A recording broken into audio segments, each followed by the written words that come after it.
And as a professional beauty expert, right? You know, a skincare professional. What would you say? You know, out of these two options, what do you think is the better execution? Right. Wait. Okay. Go ahead. Mustache beard situation, and then full beard situation. Let's just say, okay, before you go into this, Dylan is very sensitive. No, before him getting the big boy prize would be really good for his self-esteem. No, before we go into this, I will say that, you know, your answer is, you know, dependent on whether or not you're going to be coming on for another episode someday. So, you know, just take into that consideration. Exactly what I already said. Yeah. Okay, so I honestly don't think anything about my skincare expertise has to. But you're in the world of beauty, though, right? Like you're in that space. I am in the role of beauty, and I think that the mustache is having its moment. Thanks to Maverick, you know, Top Gun. Miles Teller. But personally, like my own personal opinion, I'm gonna have to go with the full beard. I'm qualification sorry. after qualification. Okay. Also, it really takes like a certain face to pull off. think And so. you're saying It's I don't hard. have the mustache face? Well, because I don't do I'm just. saying you don't have the jawline. Yeah, that's why he has jawline. 5 o'clock shadow. That's He's got why I 5 got the o'clock strap. shadow for that exact reason. I mean, it's the fake jawline. You're trying your best, but I still don't think you necessarily have the jawline for a mustache. I literally had a I'm not gonna say a fight. We had a disagreement with my wife. Okay. Where she was asking me about the full shave. It's like, why don't you just do the full shave and have the mustache? And I agreed with, you know, what Isabelle has to say here. I said, I do not have the chin to confidently do mustache guy, right? It's just not good enough. Right. So, Well, I mean, you could have. I mean, if she wants it, though. it's true. Yeah, it comes. I mean, it's That's your true. wife, so like, who cares? She's the what one who anyone actually else has to wake thinks? up and see your bad breath face. You know, you're just woke up in the morning face. It's true. Yeah. And love Yeah. it. So Yeah, but And she loves you even though you're balding, so it's like you really should please Exactly. that woman. well, Exactly. well, here's the Like, thing, just- though, right? It's I'm also withholden to the viewers, right? I don't Withholden to the behold. You're people. thinking beholden. Oh, sorry. Withholden means you'd be taking things away from them. Yes, I am carrying and I'm withholding. Yeah. So actually, a few minutes ago, we were upstairs and we were Abby is upstairs and she's watching a TV show. What's it called? Sanford and Sons. Sanford and Sons. And there's a character on it who's this guy who's supposed to be like from Puerto Rico or he's Cuban or something. I don't know. I don't know anything about the show, but he's Puerto Rican. Mm-hmm. Yeah. And he is so bald. He is so incredibly bald. And I was sitting here, was like, the 70s were a better time. Yes, you could get away with You it. could just have a bald guy on TV. Yeah. Not so much anymore. Well, not only is he bald, but he's got he has a long, comb forward. Yes. He has a comb forward And and long hair. Oh, I was like, did he just like? I mean, some people shave their head, so I. This didn't- was a true- Oh, okay, so he's balding. This is a true balding man. fashion statement around being bald, right? You know, Okay, which it's a moment. which See you know, it. throw it back to you again on when it comes to you know, your expertise on beauty. Would you say, is there a point? And I get in this argument with my wife as well all the time, right? I need another perspective in my life. This is the Isabelle solves your marital problems episode, apparently. Yeah. Oh, I'm so qualified for this. I'm so excited. 100%. We should start a podcast that's just that. Yeah. We should just have people call in for that. Yeah. People call in. Yeah. Say, I've been married to my wife for 35 years. Isabelle, what should I do? Leave her. She doesn't deserve you. Too long. That's That's too too long. long. And if you what, 5 kids? Why, she could take care of them. Yeah, come on. Yeah. You got to go live your life. Yeah. Fully going bald by shaving the head, 100%. Right. Where is that line? Because my wife always says, it's like, well, look at your dad. Look at dad. You know, he is not shaved fully, right? He keeps his hair tight and he gets haircuts regularly and he can pull it off, right? Is that true? You know, what is your opinion on that matter? Okay, so we have to face the facts here. The only reason that dad still keeps his hair is because of our mother. Okay. So am I in the same He trap right now, has- dude?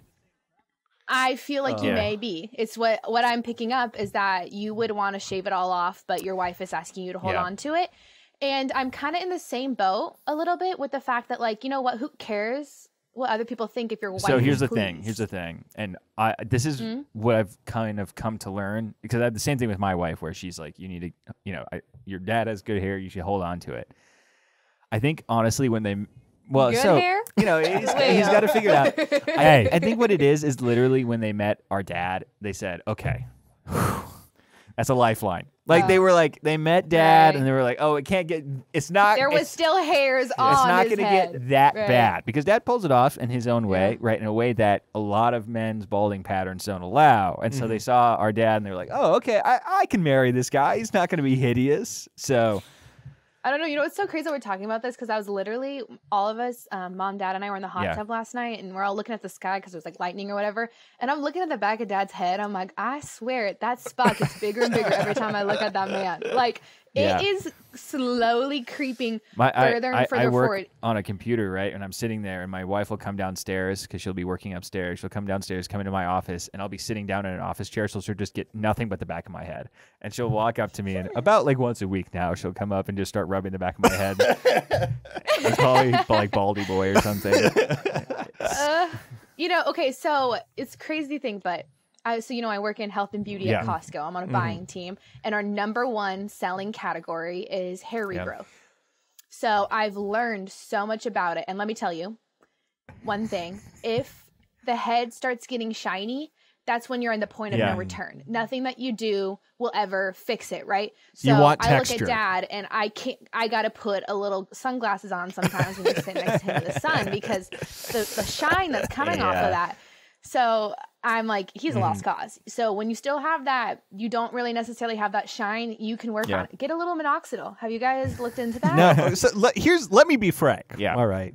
Okay. I really don't care that much about my hair, honestly. And I would prefer to shave it all off, right? Like that would be my preference. It's like, okay, cool. It's going away. I'll just get rid of it. I won't want to deal with it, right? I'm not a Silas Strehle, right? You know, it's not my life. It's not my focus. I've been giving him hair regrowth shampoos and conditioners, and he well, that's the thing. It seems to be working for him. Because I was about to say, like, it's crazy to me that a majority of people are not a majority, but a lot of people are into hair growth products, you know, because I don't know any of those people. Then again, I don't know a lot of old people that are into that kind of thing. So, you know, but I do know one man. His name is Silas Strehle. Well, so here's the thing, though, is that I think maybe the difference is that, and I'm sure that there's like shampoos and products that you put in your hair and whatnot that are fine, but a lot of the pills or like Roman or et cetera, like all of these hair retention products drastically reduce your testosterone levels, which is in my mind, I'm like, that's iffy. That's very iffy. Well, and that's the thing is like, you know, not to be a little bit, you know, weird about this, but they say that hair loss is directly connected to T levels, too much tea in the blood, dude. Yeah. So you're too manly. You couldn't have it all. You couldn't have it all. You couldn't be manly. I would be and dangerous. That's the thing. It's like that individual. Yeah. God knew you had to be humbled.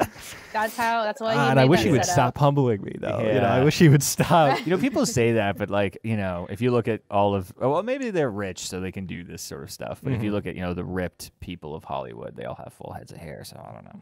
But I mean, well, I don't know. Like, okay, weird example. Bert Kreischer, he's been taking hair loss pills, like medication, since he was like 20. It's true, and that guy has a lot of teeth. That guy's got a lot of teeth. Yeah, you can't downplay what that man has. It's true. It's true. Yeah. I don't know. You just maybe. Well, he also has like the kind of liver that can drink as much as he does. So I don't think that toxins work. You know, he's sober right now. For October. Sober October. Yeah, we'll see how. I don't actually think that's true. I legitimately think that's a lie. Josh is off mic right now, but he actually listened to two separate podcasts where he listened to Bert Kreischer on Joe Rogan, and he also listened to him on Two Bears One Cave, and caught him in a lie. Or on Joe Rogan, he said that he does not drink in the mornings. He doesn't wake up and drink, and then he told a story almost like. This last a couple of weeks ago, or even on the Joe Rogan podcast, where he woke up and had tequila? Something right off the bat. So I mean, who knows if he's actually sober for October? But also, I feel like if you knew Bert Kreischer, he'd be like, oh, no, I never do this. Everyone's like, okay. It's true. Okay. Yeah, what's up with this? Because before we move on, we got freaking Isabelle Strehle on the podcast. Isabelle Strehle is on the podcast. Her sister to 3 beautiful boys. And that's the list. Very accomplished young professional woman, of course, working at corporate in Costco, which not a lot of people at her age can say. I will say. So impressive. No, I'm a youngin. Yeah. I'm a youngin there. Geez, that's just crazy to think about how young we still all are, but it all is going so fast. But Shad, you were saying something in regards to I was just Kreischer. saying that what's up with, like, I don't know, alcohol belly. You know what I mean? Like, there's something about guys who are lifelong alcoholics where they have that kind of gut that's rock hard that it's terrifying to look at. You know, and he's famous for taking his shirt off every show, and it's just you see so much Bert Kreischer's alcoholic belly that I don't know. I'm just spitballing here. Yeah, you're just it's terrifying.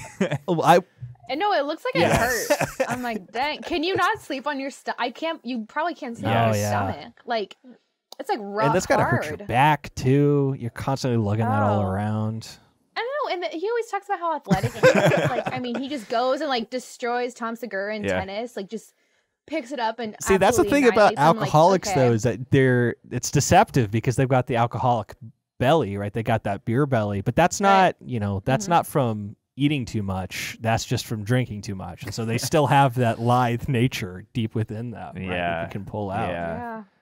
Hey, putting the high functioning alcoholic, I suppose. Yeah. I suppose. Yeah. Oh, he absolutely. Well, what are some other secrets of the beauty industry that you could share with us? Because right now I've got quite the shiner on my face. I don't know if anybody else can see this. Can you see this? I can see it. You can see this? I don't know if it gets picked up from the You don't do skincare. I can still. I mean, that's why. It's because you don't do any skincare. Do you? Yes. Okay. What do you do? Like, okay, here you go.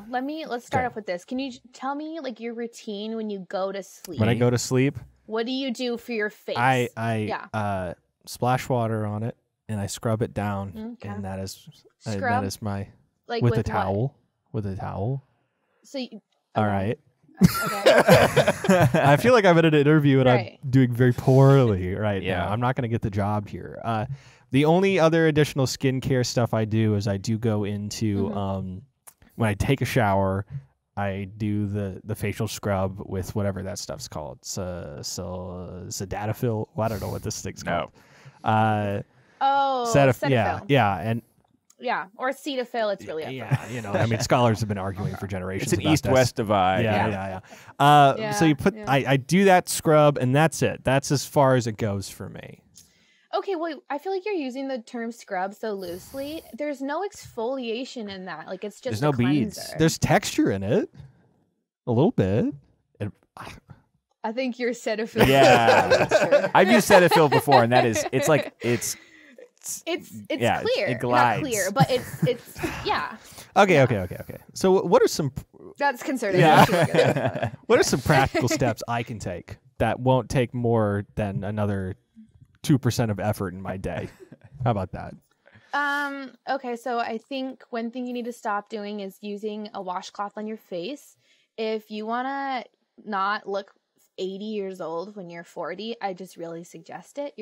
You're making wrinkles. That's all you're doing. Manufacturing wrinkles, and yeah. It's like when you're sitting at your desk and you sit like this with your hand. Don't do it. Don't do it. It's that simple. Yeah. It's like don't be depressed. And honestly, just don't. Yeah. Thank you. Yeah. Exactly. Honestly, you don't need that many steps. I think you just need a basic good cleaner, cleanser, Cetaphil's good. And then you probably need something with hyaluronic acid in it because it's just the most amazing ingredient ever. That sounds intense though, Korean dude. beauty. No, it's not. Like, I feel like it's intimidating because it has the word acid in it, but it really isn't. Korean beauty has really come out here and changed everything that we knew about skincare. See, this is something I Well, that's would not because know. they have I've watched a Korean skincare routine. They have 25, 35-minute skincare routines. Now you know what my life is like. Like, I take home, this job that I've gotten, I take home facial machines. Like, it's like light therapy. And retail, they sell for $3,500. Jeez. And I'm just sitting here with them 4 different prototypes on my desk, and I don't even, send some of those along. I don't know if that's legal, but yeah. I feel like for Christmas, last year we got a lot of skincare products in the old stockings. Your wife. Yes. Did. Well, we as in the family unit, the greater Strehle umbrella. So Okay, let's keep this on the DL. I'm not trying to okay, or whatever. I gave them to them after I tried the samples myself, and I knew, I was able to give the feedback to the team. Good. Right? Good. I of course. Becca, I remember one time when Becca and I were still dating, she was like, "What? Let's like run a whole routine on you." And so I did the whole routine. There's a photo of somewhere of me wearing a face mask, and it's terrifying, I assure you. But let me tell you, face masks with a mustache and beard, not a great setup.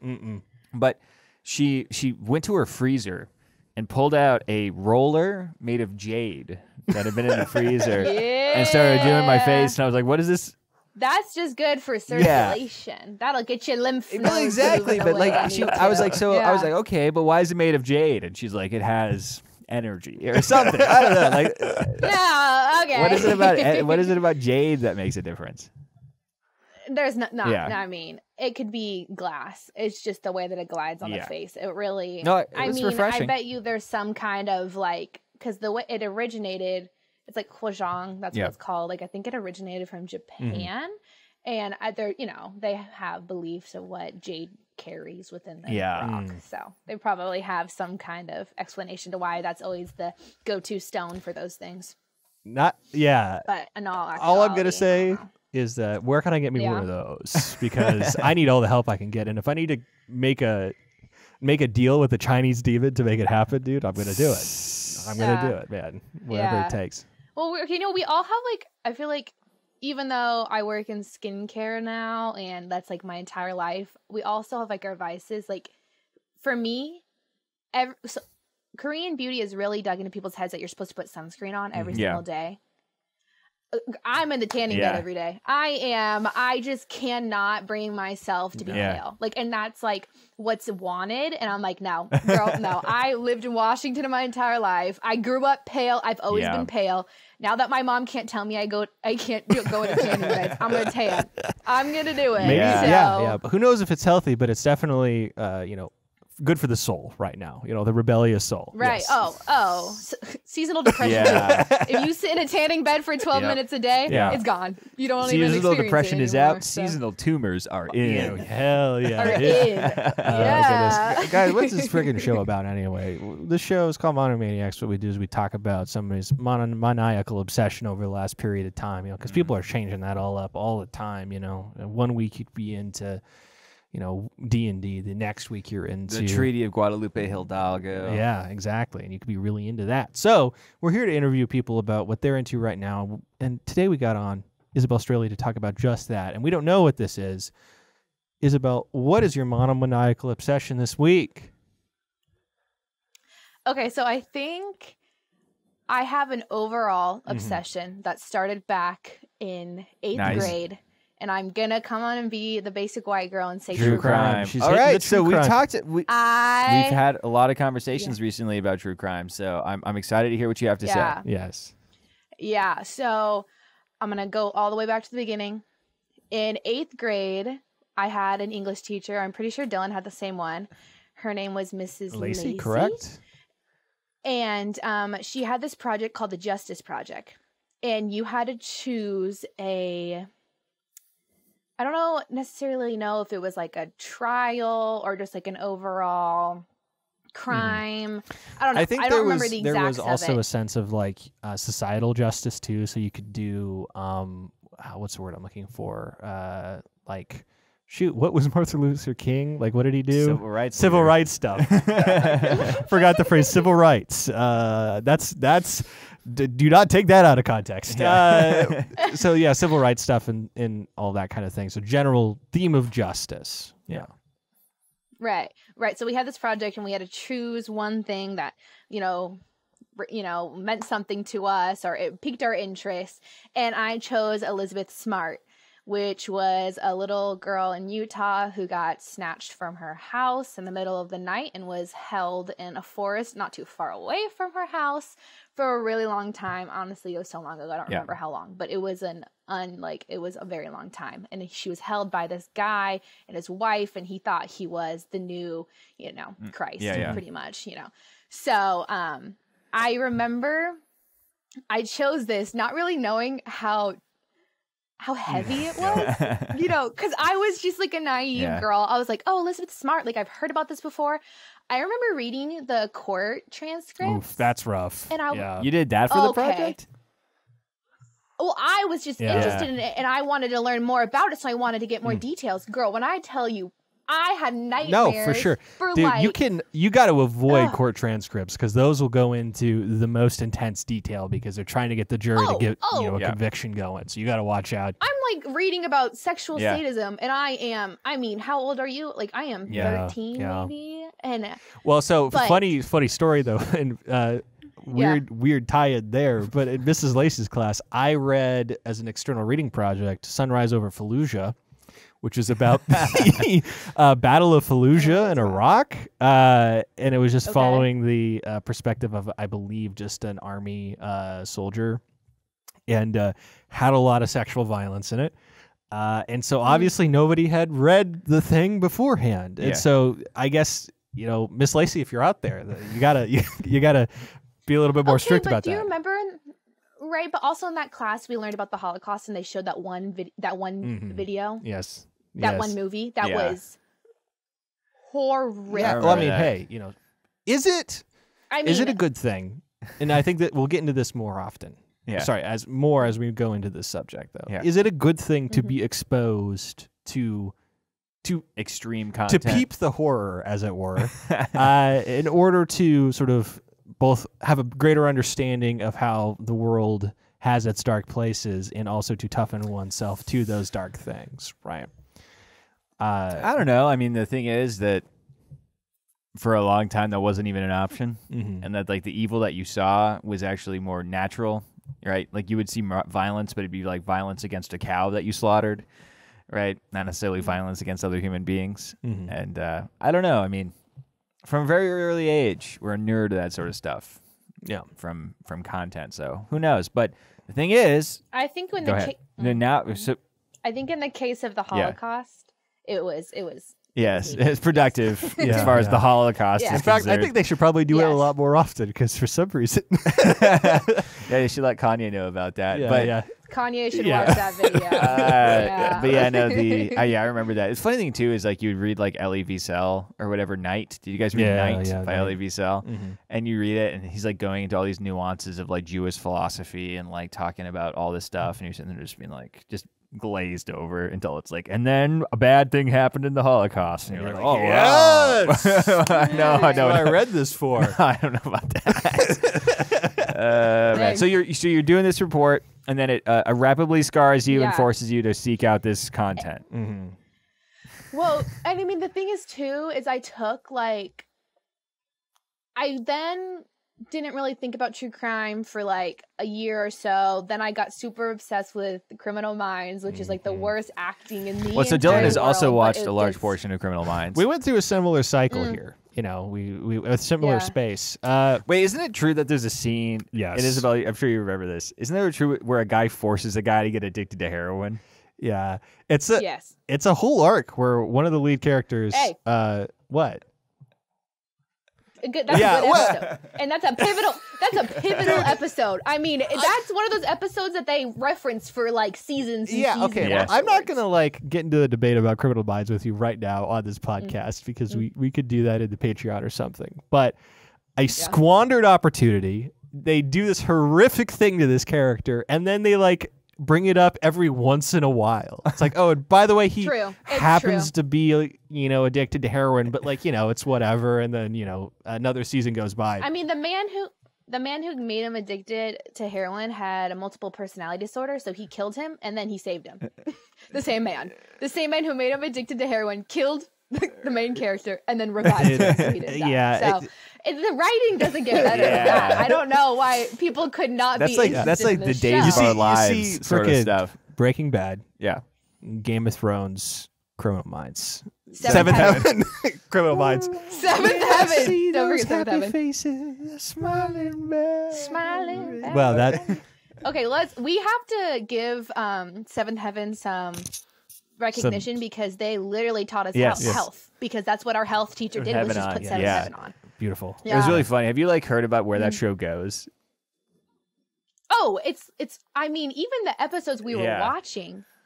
Wait, okay, correct me if I'm wrong, and I could completely be out in left field for this. Doesn't the dad turn out to be like a really bad person? The actual actor in real life was a bad guy. Was a predator. Oh, okay. Yeah. He was a predator. Yeah. Okay. I thought that was in the show. No, in the show, everybody gets hooked on drugs and the family falls apart or whatever in the last couple of seasons. Yes. No, the real guy was a predator, which I mean applies to a large portion of actors from that era. Weirdly enough.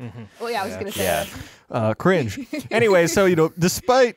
I was about to say, instead of real life terrible things happening, let's do fake stuff. But no, this is all real stuff, unfortunately. Yeah. True crime. You're watching Criminal Minds. You're getting into just crime in general. Is it the fact that it was fake crime, that you weren't getting the same hit as you used to, that you went back to true crime, or what was sort of the impetus there? No, I think so. I think the thing that piqued my interest the most in Criminal Minds was when they focused so much on what made the person into who they were.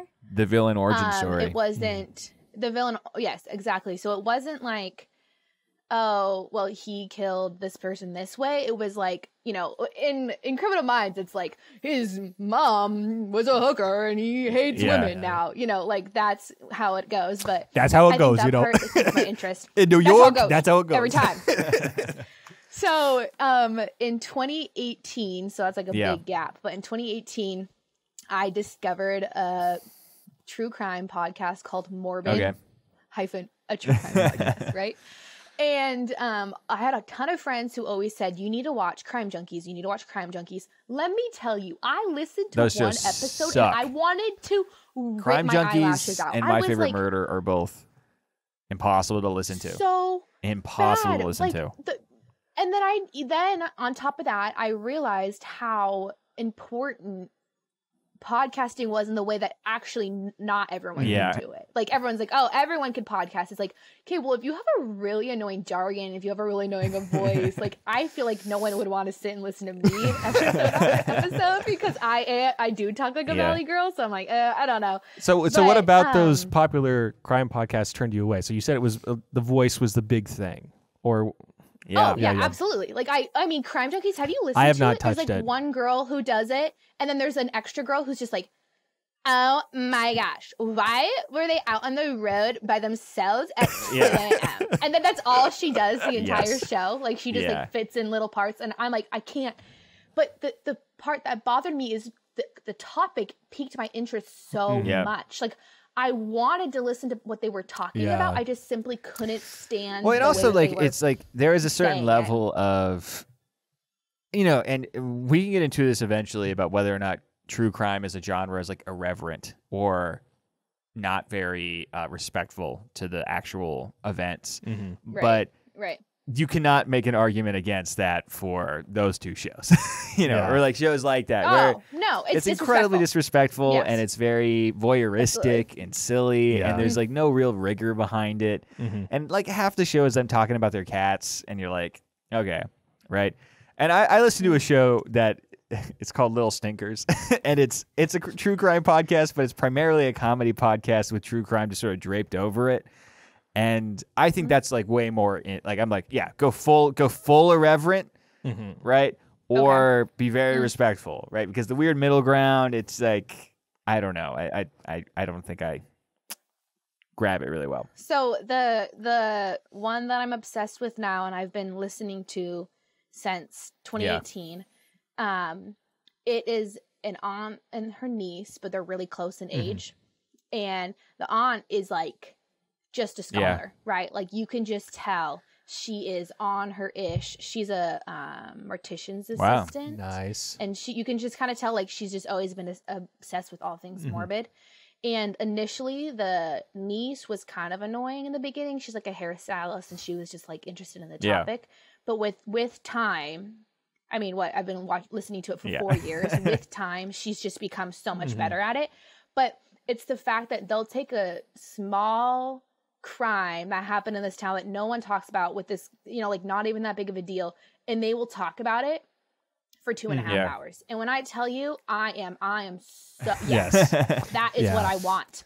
No, long content, man. That's what it's about. Yeah.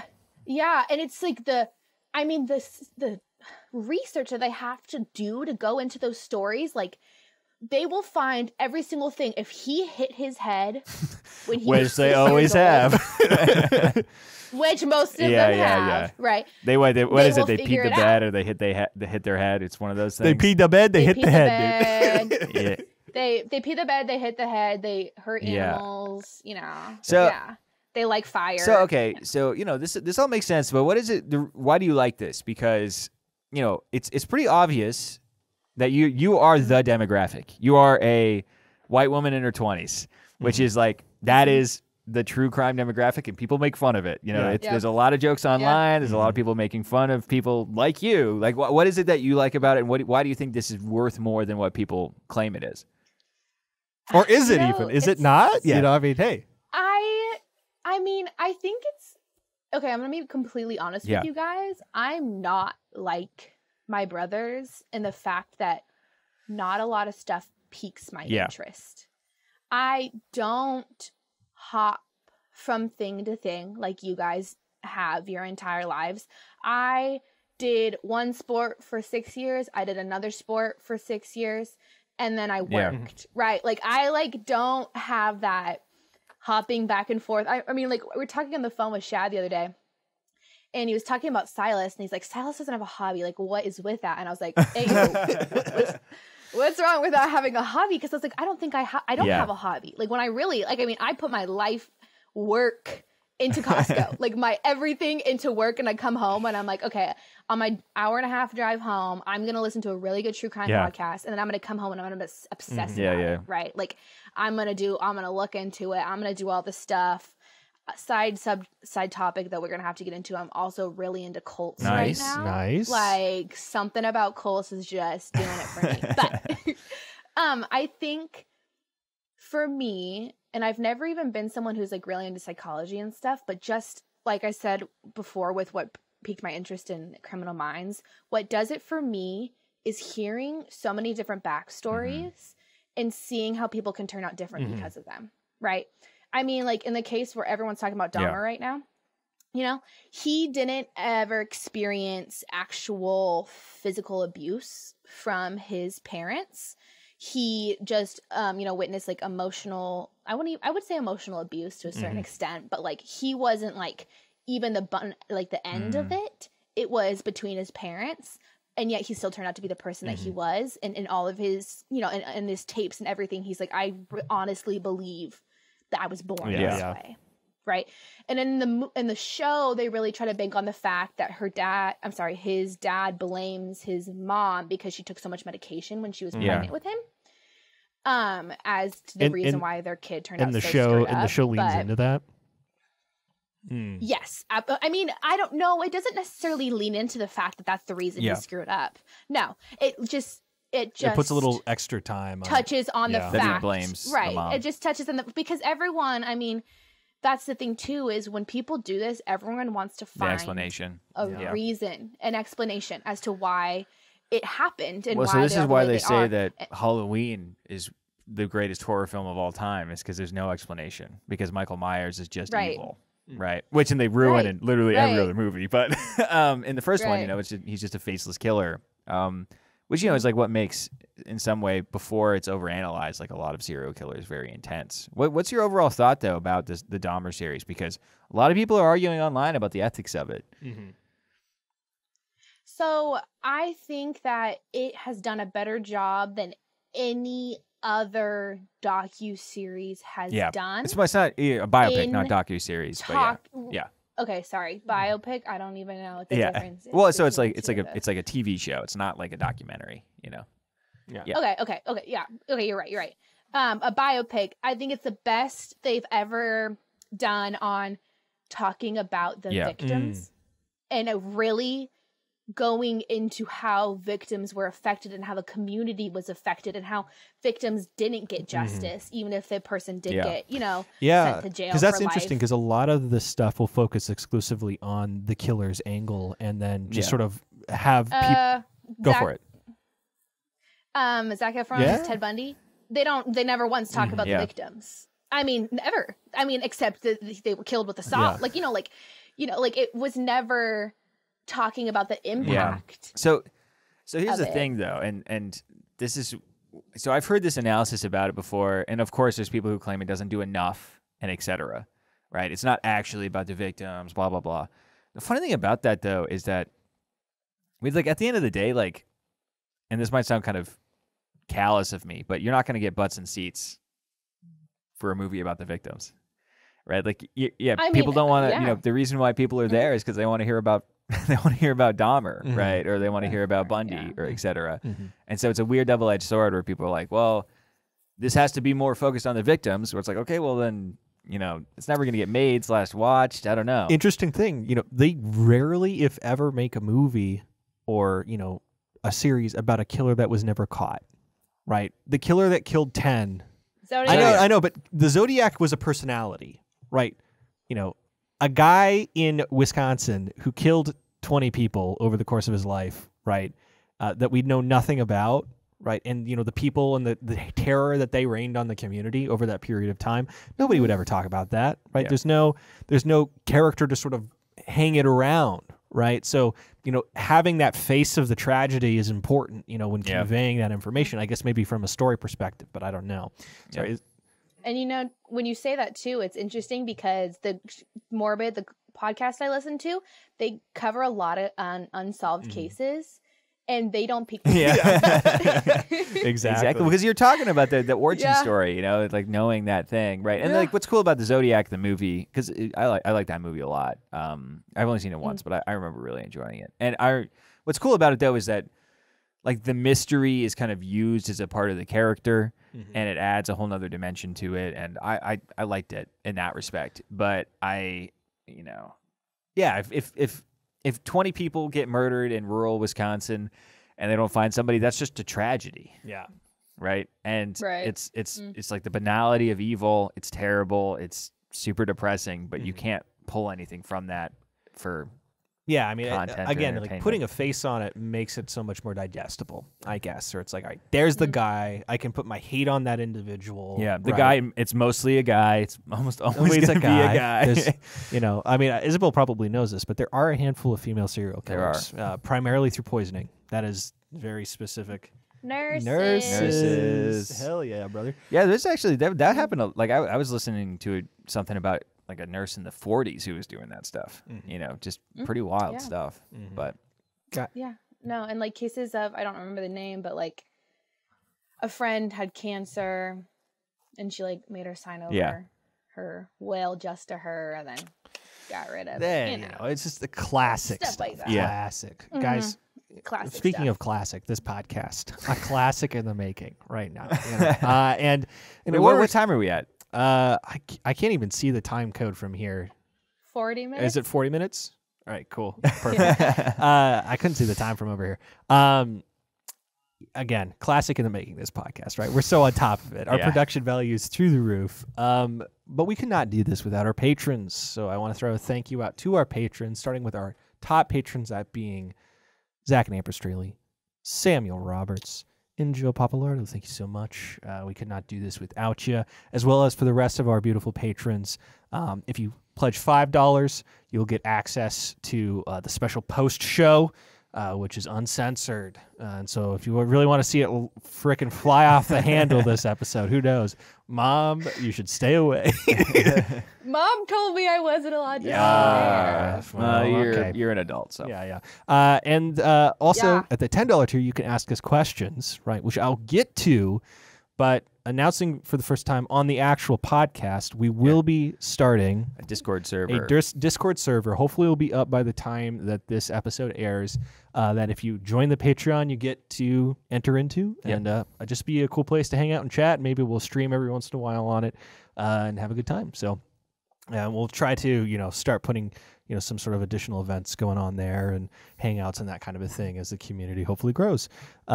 That being said, the questions that people ask at the $10 tier. First off, from Mom and Dad.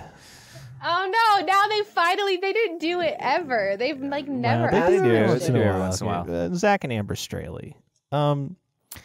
First off, Mom says, why does this podcast make me so nervous? Specifically about this episode right now. We can skip that one. The next one is, does she believe that Jesus died on the cross for our sins and rose again in 3 days? We could also skip that one if you want. Oh my gosh. You know why she's saying that is because I've been on this cult kick, you know? And it's giving me a really bad taste in my mouth about organized religion. Yeah, I could see that. Well, so but not that Jesus died on the cross for our sins, because I still believe in that. There you go. Okay. There we go. There you go, Mom. Thank you. Jeez, come on, bringing the whole vibe down. I just don't like old white men telling me what I can. Oh wow, sister. Oh wow, freaking Man. slay, queen. Throw away 2,500 years of tradition for that one sentence. Queen. All right, from Samuel Roberts. He just wants to know if there are any embarrassing stories about Shad and Dylan from their childhood that you could share on the pod today.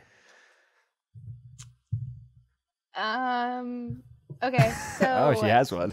Of course, I'm never brought up in the podcast ever. And the one time that I am, you guys decided to talk about the infamous crash Yeah, true. that we had.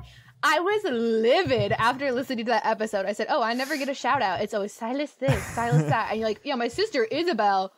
Okay, so we're going to actually talk about how this story went down, because it's really actually funny. This So tragedy that you forever scaled a tree. changed my life. Yeah.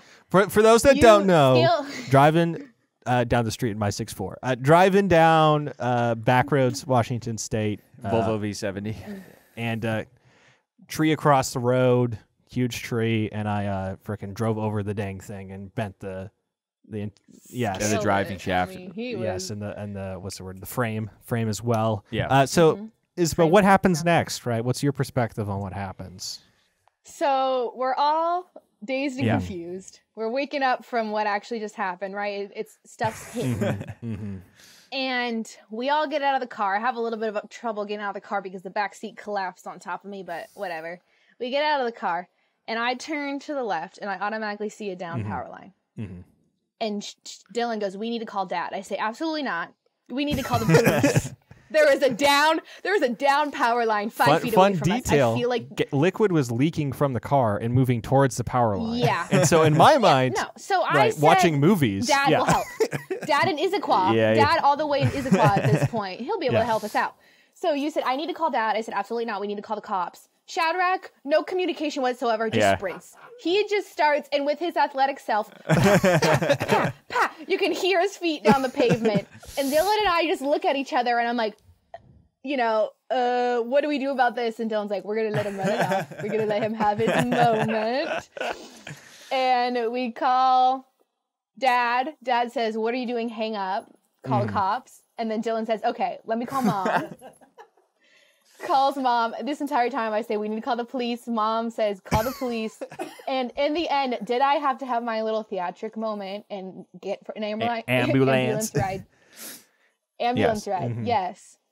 But we cannot forget the fact that Shadrach just... I mentioned this. When we last talked No. because I said I ran down the street. Actually, no. What it was is I think we were just talking about last time when we mentioned this, we were talking about like medical bills and stuff, and I mentioned that you took that ride. But I ran, and the reason I did, and I should have communicated with it, was because I knew that we were all stupid Gen Zers and didn't know what road we were on. Gen Zers. I knew we didn't know what road we were on, and I was like, okay, I have to run and go see what the road is so that we can tell the cops. And Dylan said, "Let's look at this mailbox right here." Went and looked. Okay. There it Well, was. there's the address. And it was right there.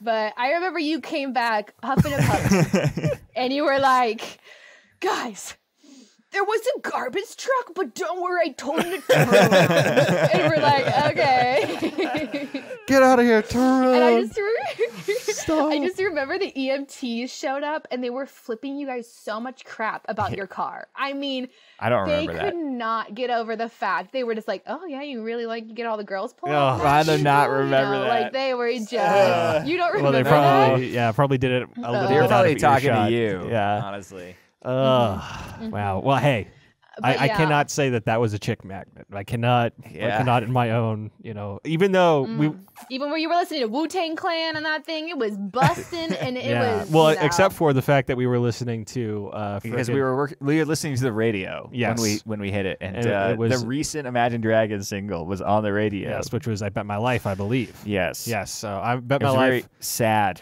way to go. Yeah, that car had a terrible.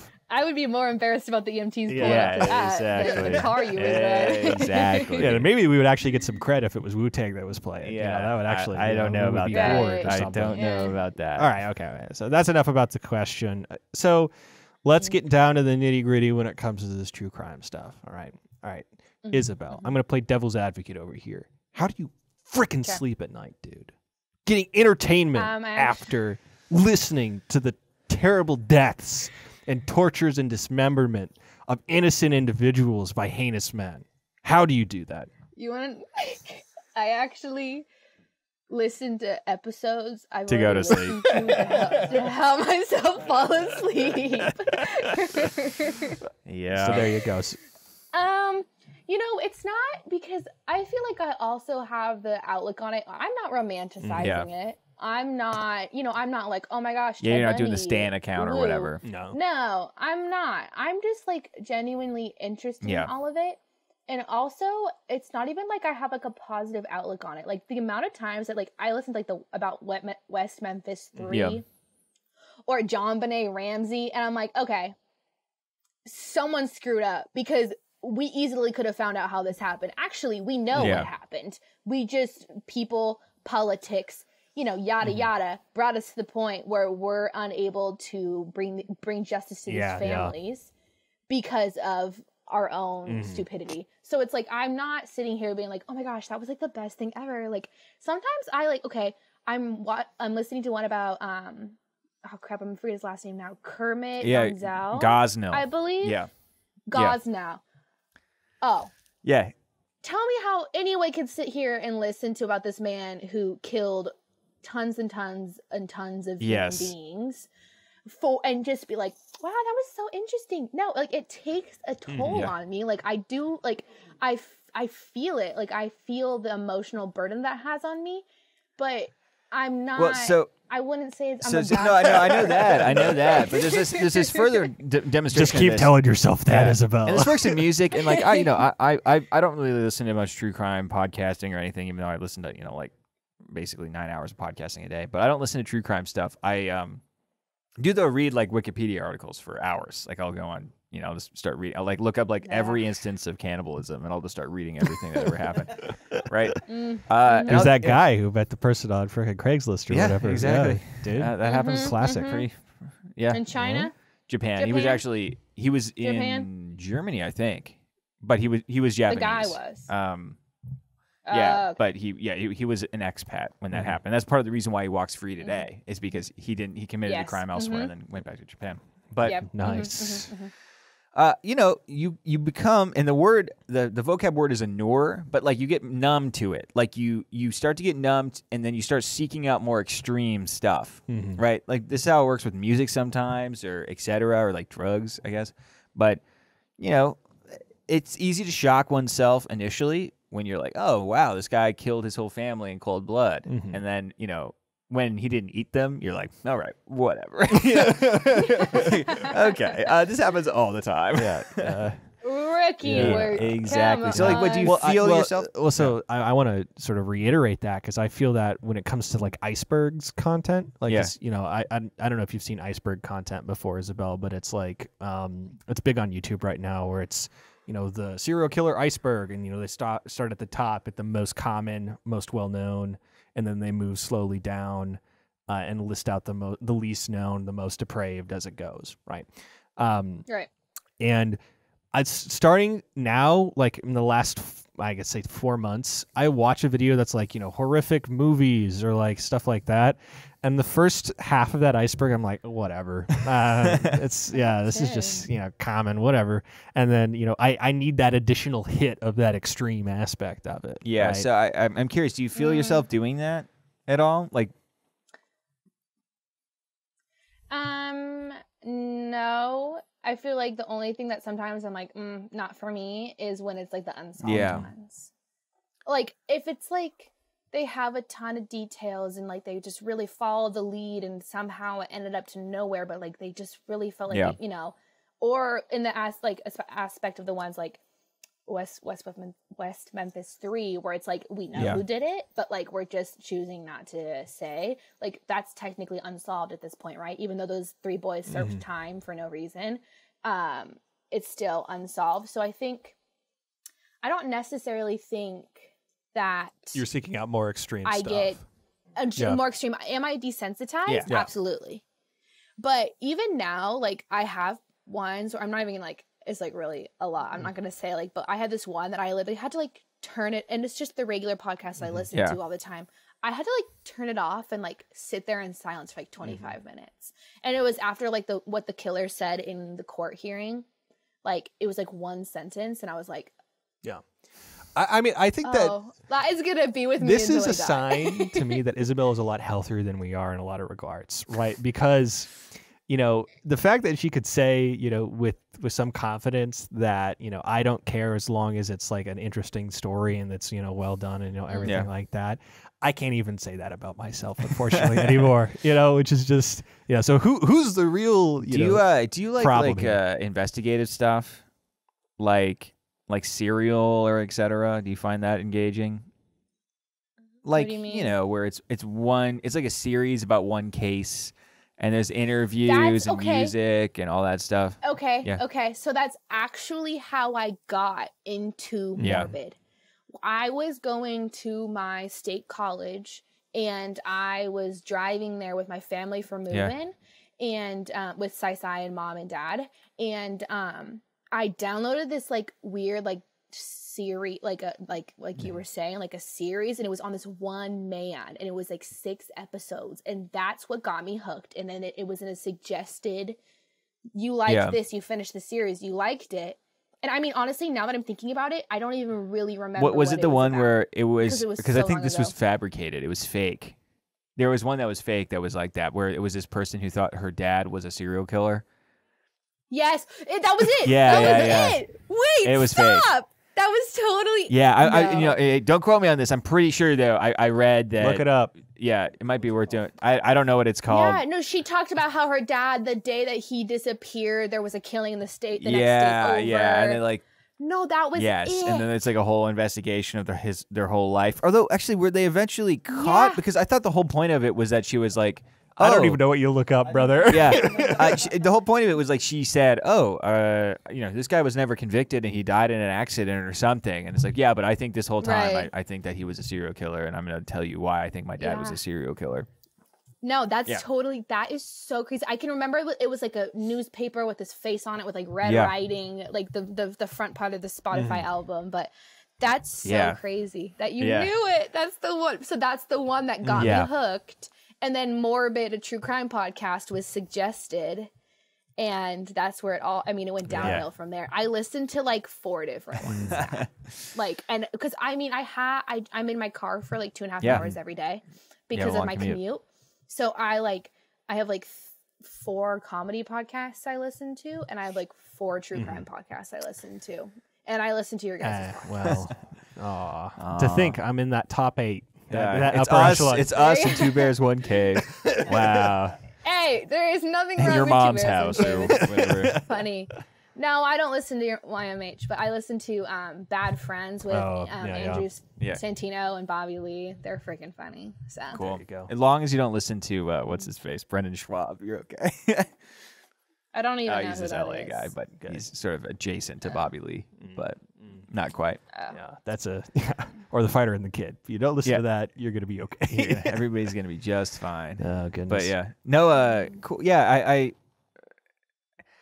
so I guess the other question that a lot of people will have for somebody who says that they're into true crime is like, do you feel like a sort of like I've heard, and again, this is just me communicating what people have said, right? Is that it's sort of like pornography for women in some capacity, where there's like a there's a LARPing element because the world is dangerous for women, and it's sort of like affirming of that, and you know, it's you feel like you're learning about that danger, and you're kind of becoming more qualified for like dangerous scenarios. Like, is that something that you think about with it? Do you feel more paranoid? Yeah. I like how have you like seen those TikToks about people putting the you know, clothing or the zip ties on your door handle, and that means that they're gonna try and steal you or something like that, right? Yeah. Well, okay. So to be completely honest with you guys, I had 3 brothers growing up. I feel like I could beat up any scrawny man that on the street anyways. Frickin' I don't necessarily... Girl boss, dude. Girl boss energy. No, literally, like, I'm not... Also, I, like, go out in Seattle all the time, and Seattle's, like, really scary right now. And I just don't necessarily have that constant fear in my head. I feel like, to a certain extent, it makes me more aware. You know... And I mean, Mom always talked about this, too. Like, when you see someone scary on the street, you don't put your head down and walk away. You make eye contact with them and you let them know that you know they're there and you walk by. You know what I mean? Like, I think my awareness and just the way I go about life is a little bit different. Also, the way that men act and sometimes some character traits and some things that they Wait, say. Are you like, so I'm did like, you ever pee the bed? Have you ever had multiple head injuries? No. It's you beat the bed, you hit your head, dude? You know, they're wearing that, you know, they're asking for, you know, like stuff like that, where like, or like, I thought you were talking about what the man is wearing to denote whether or not he's a serial killer. He's got a puka shell necklace, No. a Salt Life hat, and you're like, he's wearing freaking gators, dude. No, he's gotta be wearing the Dahmer glasses that, like, every single. Well, so the fun thing is, if you come out to Michigan again, I can introduce you to people who sound exactly like him, like with the Midwestern weird accent. Yeah. There's a guy who was going to be on the show, but bailed. Jimmy McGrath. He'll be on later, but he sounds exactly like Dahmer, especially when he plays it up. So you had to like, last resort, Isabelle. No. That was weeks ago. That was weeks ago. Yeah, that's not the case. Okay. It wasn't. Well, he didn't bail Right today. answer. I assure you. No, but, no. Okay. Literally, I got the text and I honest- was like, oh, shoot. Who can I... Well, I guess Isabelle's desperate. Well, for her. No, of course not. No, but on the subject of, like, am I more paranoid and stuff, if you were to ask Mom that question, because humbly I do have to admit, at this time in my life, I am living with my parents. There's no shame. There's no shame in that. Okay. I mean, everyone says that. I feel like it's the same reaction when I told people I was going to community college. Like, Yeah. You'll save so much money. It's like the same thing now. I'm like, I live with my parents. Like, good for you. You save so much money. Yeah. I mean, but let's talk about the economy in Washington. I have a really good job and I literally can't afford to do an apartment. So, anyways, she be popping up on me and I lose it. I mean, and it's not the scariness of like I'm home alone and I'm like every door has to be locked and every window has to be locked. It's like I'm turning a corner and Mom's just standing there minding her business and I'm like, it like scares the crap out of me. Maybe it's you like are pop more scares. paranoid then.